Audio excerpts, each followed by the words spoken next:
Queria dizer primeiro que eu estou muito contente em estar aqui hoje, participando desse evento que eu costumo usar em sala de aula, né, as palestras do TED, e agora vou continuar dando aula ou usar uma palestra minha também, lá com os alunos onde eu trabalho. Né.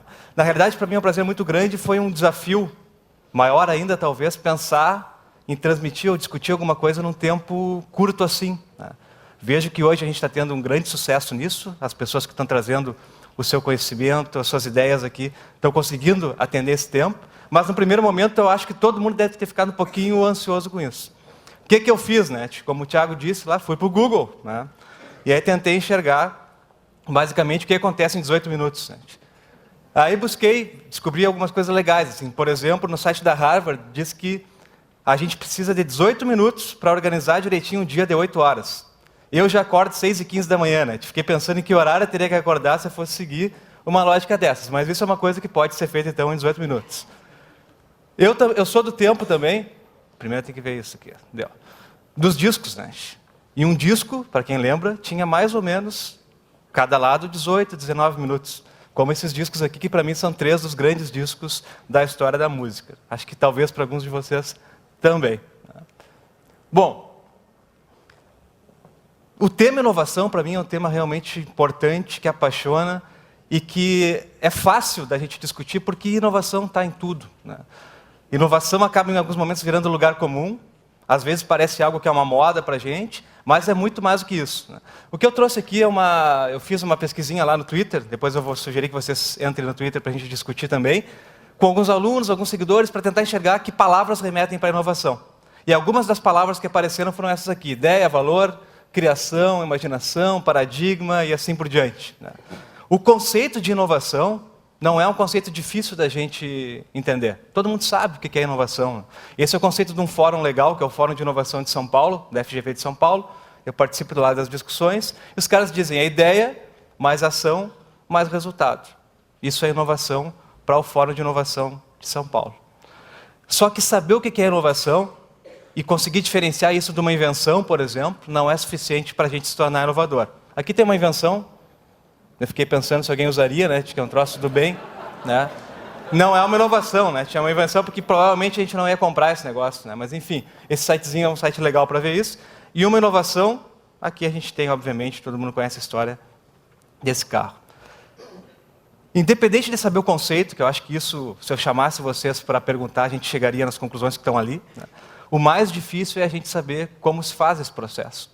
E aí, dentro de uma sala de aula, ainda que é um tema que eu quero trabalhar um pouco também, seguindo o que já foi discutido hoje de manhã aqui, é mais difícil ainda. Por quê? Porque a gente lá, quando chega na universidade, é difícil mudar o modelo. A gente foi formatado no modelo padronizado disciplinar. É difícil mudar isso. Né? Mas, independente disso, existia uma época que a gente achava que se tu é um carinha legal, assim, brilhante e genial, tu tem inovação numa empresa. Não é verdade. A gente viu hoje o Dr. Oscar falando aqui na frente que o projeto do aeromóvel é um projeto de muita gente. Né? Tem uma ideia, sem dúvida, que vem dele ali, mas é um projeto de muita gente. E é isso que faz a diferença no processo de inovação. O próprio TED, quando a gente pensa e tem pessoas aqui com formações diferentes, o que a gente está buscando? A gente está buscando sair de uma disciplina. Eu sou engenheiro de espaço formação. Né? A gente sai da disciplina da engenharia e vai para várias disciplinas, por exemplo, para discutir um tema. E essa é a ideia quando a gente discute e trabalha em inovação do ponto de vista do design, que é uma das letrinhas ali, e que é a área que eu atuo hoje dentro da universidade que eu trabalho. 3 coisinhas básicas, não é uma receita, mas são 3 elos que eu queria falar com vocês para o processo de inovação. Primeiro, método. Tem que ter método. Para montar uma palestra, cara, tem que ter método. Para tudo a gente tem que ter método. Não quer dizer que a gente tem que ser linear. Né? Tem que ter paixão, como é o tema do que a gente está discutindo hoje. Sem dúvida, as pessoas apaixonadas conseguem ter um resultado muito melhor sobre qualquer processo. Não tenho dúvida disso. Só que muitas vezes, quando a gente é apaixonado, a gente reforça o nosso modelinho de pensar. Né? Então, o cara tem que ser apaixonado e o cara tem que se questionar o tempo inteiro. Esse é um negócio legal e importante, porque eu tenho que questionar os meus modelos mentais, que é aquela forma como eu penso o tempo inteiro, para poder me tornar uma pessoa sistêmica e inovadora. Bom, essa é a introdução da nossa conversa, e aí eu queria contar uma historinha para vocês rápida para explicar o que é ser sistêmico, né? Se funcionar o negocinho, que agora, aqui, deu. Então o pressuposto da conversa toda hoje é esse. O que é ser sistêmico o que é pensar de uma maneira não linear e como que eu faço para trabalhar assim. E aí eu tenho uma historinha para contar. Isso aqui eu queria estar tocando piano aqui em cima, né? Então eu trouxe uma foto minha com 10 anos tocando piano aqui agora no Teatro São Pedro, viu que amor? Negócio do bem, né? Tá ali, ó. Ali, bonitinho. Mas na verdade o que acontece? A minha mãe é professora de música, minha irmã toca, mora fora, enfim, tem uma carreira legal na música. E eu estudei música dos 6 aos 16 anos. 10 anos estudei música. Né? E aí quando chegou a hora de fazer o vestibular, fui falar com a minha mãe, né? Disse, mãe, eu quero fazer música. Né? E aí, olha só, vou contar essa história num contexto da visão sistêmica. Né? Eu acho que a minha mãe pensou o seguinte, se eu disser para esse guri, não faz música, o que ele vai fazer? Vai fazer, né? Porque o cara está com 16 anos lá, vai fazer o contrário do que a mãe diz. E aí a minha mãe, sistemicamente, né, buscou um argumento. E ela me disse um troço que chocou, assim, naquele momento para mim, né? Que até fico meio estressado de falar. Não faz música porque tu não tem talento para ser músico. Pá, cara! Imagina, cara, 10 anos estudando. Minha mãe é professora de música, né? E eu querendo ser músico profissional, ela diz, não faço, tu não tem talento. Aí fiz engenharia, né? Que eu gostava de matemática, fui para engenharia. Mas essa história é legal por quê? Porque ela mostra que tem um modelo mental meu ali, que era contrariar a minha mãe, que foi rompido. Ela fez com que eu rompesse isso. Pelo menos eu entendi assim, acho que depois de anos aí de terapia para lidar com esse negócio. Né? Bom, como é que a gente trabalha isso? Né? A gente tem um monte de gente que escreve sobre isso, tá? E uma das pessoas, um dos livros legais, é um cara que chama Jerry Wind, né?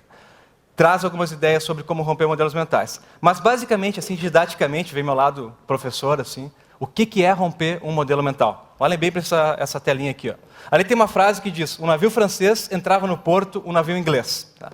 Se a gente olhar para essa frase como um problema, partindo do princípio que ela não faz sentido, falta alguma coisa, eu poderia sugerir para vocês botar outras palavras, trocar ordem, mudar a pontuação, enfim. Por quê? Falta alguma coisa olhando, né? Eu poderia, por exemplo, dar algumas soluções. O navio francês e o inglês entravam no porto, os carinhas de mão dada entrando no porto. Né? Um navio francês entrava no porto enquanto o inglês saía, abanando. Né? Ou um francês entrava no porto em um navio inglês. Ou tantas outras formas de entender essa frase. Só que, na verdade, se vocês olharem para aquela frase e pensarem no entrava como verbo entravar e não entrar, a frase passa a fazer sentido. Porque entravar é o mesmo que bloquear. Né? E isso é legal porque o cara que olha para essa frase e entende isso, nunca mais olha para essa palavra com o mesmo sentido. Porque o cara tornou o modelo mental dele mais robusto. Isso é um negócio para mim, assim, embora singelo, exemplo fantástico. A gente deveria o tempo inteiro trabalhar com essa perspectiva de como que eu trabalho e mudo meus modelos mentais. Bom, aqui está a frasezinha. Fora isso, tem outras questões importantes. Né? Tu vê, eu olhei para trás, me disseram para olhar ali. Tem outras questões importantes que é o seguinte. Eu sou um cara da geração anos 80. Né? Então, eu sou um cara que viveu o disco né, em Santa Maria. Sou de Santa Maria, não sou aqui de Porto Alegre. Sou de Santa Maria. Né? Então, e desses 30 anos da década de 80 para cá, né, eu tenho 37 anos hoje, né, mas todo o período que eu vivi lá e depois vim a Porto Alegre, mudou muito o processo. Eu estou há 13 anos trabalhando como professor e nesses 13 anos mudou um monte de coisa. Né? Mudou. A geração que está chegando hoje é outra. Minha filha que tem 7 e a outra que tem 11, as gurias estão num outro nível de construção por conta dessa questão digital. Né?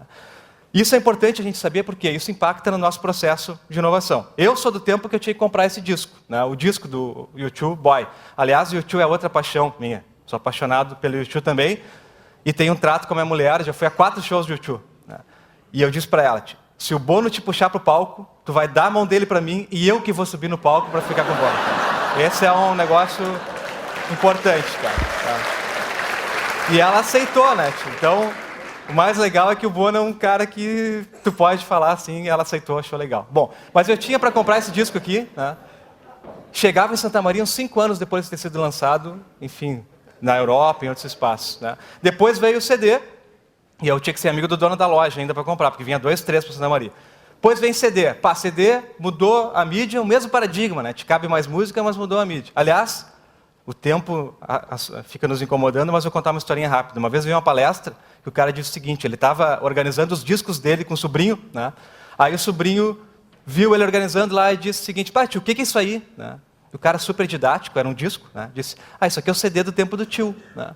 Aí o guri ficou, pensou, olhou para ele: "Bah, tio, imagina quanta coisa não cabia aí dentro." Por quê, tio? Porque se no... o paradigma é outro, né? A gente foi diminuindo e cabendo mais, para eles não. Né? Diz que quando o cara disse que dava para ouvir dos dois lados, o piá enlouqueceu, porque daí cabia o dobro. Né? Então, uma coisa impressionante. Mas depois de CD vem, então, tocadores de música, né? Pô, dá para botar todas as músicas do YouTube no iPod, um negócio brilhante, e outras ainda, das bandas que abrem, dá para botar junto, né? E aí vem, hoje, a gente poder acessar show pela internet, em real time, depois, enfim, ter uma disponibilidade muito fácil disso na nossa mão. Então, isso aqui gera uma revolução também no processo de sala de aula, que é o que eu vou falar um pouquinho para vocês, tá? Eu acho que hoje... Eu poderia usar vários exemplos, né? A gente podia falar de inovação em empresa, inovação no nosso dia a dia, inovação na música. Eu trouxe só o exemplo do Pato Fu, que para mim é a banda que sobreviveu ao processo de inovação nesse país. Os caras agora gravaram esse disco aqui, que tem muita paixão, tem muito método e tem um monte de inovação, que é gravar um disco inteiro com instrumento de brinquedo. Negócio fantástico, né?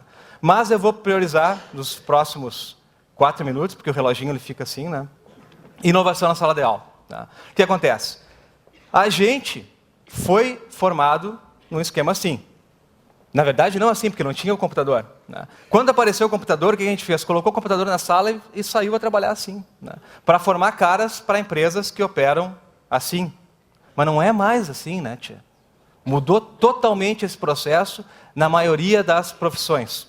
Hoje, a gente tem, e aí eu aprendo muito mais com a gurizada que a gente acaba tendo contato na universidade, trocentas alternativas de relação pela web e trocentas alternativas de construção coletiva de conhecimento. Acho que esse é o ponto legal. Isso mexe na sala de aula, não tem como não mexer. Em 2002, eu comecei um projeto na Unicinos, que eu trabalho, que foi construir... Eu me lembro que o reitor disse o seguinte: pensa em cursos diferentes e imaginem que vocês estão numa corrida de longa distância e projetem 100 metros. 100 metros era projeto em um semestre do curso, né, que ele queria dizer na prática. E a gente começou com alguns cursos lá que não tinham disciplina. Claro, muito disciplinados, mas que não operavam por disciplina, operavam por programas de aprendizagem. E aí imagina, em 2002, eu dava aula num curso desse, que chama Gestão para Inovação e Liderança, a gente largou na mão dos guris um computador com internet. 2002. Né? Quanta aula chata a gente tem e o cara tinha internet na frente. O que acontecia, tia? Né? Imagina, uma loucura, né? E um monte de gente não queria dar aula no curso. Né? Só que a gente foi aprendendo a utilizar a ferramenta como um apoio didático. Acho que essa é a questão. E hoje, a ideia é trabalhar não só com o computador, mas com esse monte de coisa que a gente pode operar. Né? Bom, o professor passou a ser um cara que não está mais... Claro, numa palestra de 18 minutos dá para a gente falar assim, né? Imagina se vocês querem 3 horas me ouvindo. Iam achar chato, eu acho, no final. Né? Mas 15 minutinhos a gente consegue. O professor não é mais aquele cara que está lá no palco centrado. É esse cara que está interagindo com um monte de coisa. Imagina se a gente está com o computador ali tweetando. Eu queria botar o Twitter aqui, mas não dá. Né? Então, vocês podem depois tweetar para a gente conversar. Né? Eu queria lançar ali, mas ali não dá. Mas vocês podem, obviamente, construir a palestra na hora. Olha que coisa legal. Tipo, chegar com uma folha em branco aqui, mandem as perguntas e vamos construir a palestra. Isso não dava para fazer um tempo atrás. Né? Então, tem que ter abertura para isso. E o desafio, então, quase fechando, é sair de uma ideia de um aprendizado broadcast para um aprendizado interativo. É onde, acho que o Thiago comentou no início, um negócio legal, que é, a gente tem um método para atender todo mundo, não dá para ser, é um método para cada pessoa. É diferente. Trabalhar numa perspectiva de design, uma perspectiva não disciplinar, é diferente. Acho que é isso que falta hoje na maioria das nossas escolas. Tá? Para fechar, aqui tem alguns desafios que a gente tem, eu não vou entrar no detalhe, mas a ideia principal é a percepção da gente dividir e construir o conhecimento junto. Eu vou lançar para finalizar aqui um desafio para vocês, né, que tem algumas referências que eu acabei usando. Né. Conversava com o Thiago antes e a gente combinou ali de, nos blogs, continuar as palestras. Né. Na verdade, a gente vai trocar, um continua a palestra do outro. Né.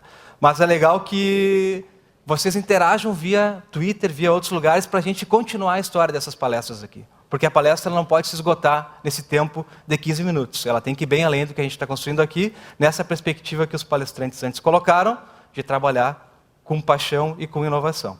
Bom, para finalizar, aqui tem uns créditozinhos. Meu querido Giovanni está lá, que me ajudou a construir, né, no Prezi, a apresentação. Está bonita na foto, né? E eu estou lá com o violão, porque eu tocava violão também, tia. Eu era multi-instrumentista, tá? E a mãe não deixou o tocate. É um troço complicado. E ela está vendo lá na internet agora e deve estar sentindo alguma coisa no coração, né? E é isso aí, então. Obrigado. Obrigado a você.